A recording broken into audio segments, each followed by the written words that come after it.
একটু এদিক থেকে এদিকে সরে এসছে, এই একটা ছোট্ট অংশ শনির ক্ষেত্র। আর রবির ক্ষেত্রটা টোটালি ফ্ল্যাট, এই অংশটা একটু মাউন্ট তৈরি করেছে। এদের ক্ষেত্রে যেটা হয়, এরা এমন অনেক কাজ জীবনে করে যেগুলো সম্মান পাওয়ার যোগ্য, অথচ সেই যোগ্য সম্মান এদের প্রাপ্তি ঘটে না। এনার ক্ষেত্রেও একই জিনিস হয়েছে, খুবই ট্যালেন্টেড, অনেক বিষয়ে জ্ঞান, মেমোরি খুব শার্প, প্রচুর জিনিস মনে রাখতে পারেন, কিন্তু বিভিন্ন কারণে ইনি কিন্তু সমাজে বা বন্ধুবান্ধবের মাঝখানে ওনার সেই জায়গাটা কিন্তু তুলে ধরতে পারেননি, অথবা বন্ধুবান্ধবের চোখে সেইভাবে লাগতে পারেনি, আত্মীয় স্বজনদের চোখে লাগতে পারেনি, সমাজের চোখে সেভাবে লাগতে পারেনি বলে সামাজিক সম্মানটা তুলনামূলকভাবে কম।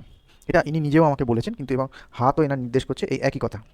যাদের ক্ষেত্রেই দেখবেন রবি মাউন্ট টিল্টেড সরে গেছে, তাদের ক্ষেত্রে এই সমস্যাটা হয়ে থাকে। কিন্তু এই ধরনের জাতক জাতিকারা সম্মান এবং যশ পাওয়ার জন্য এদের মনে প্রচণ্ড আকাঙ্ক্ষা থাকে, এবং সেই জন্য এনারা কাজ করতে থাকেন। এবং এই ধরনের জাতক জাতিকাদের রবি মাউন্ট ঠিক করার একাধিক পদ্ধতি আছে, সেগুলো যদি করতে থাকেন তার কিছু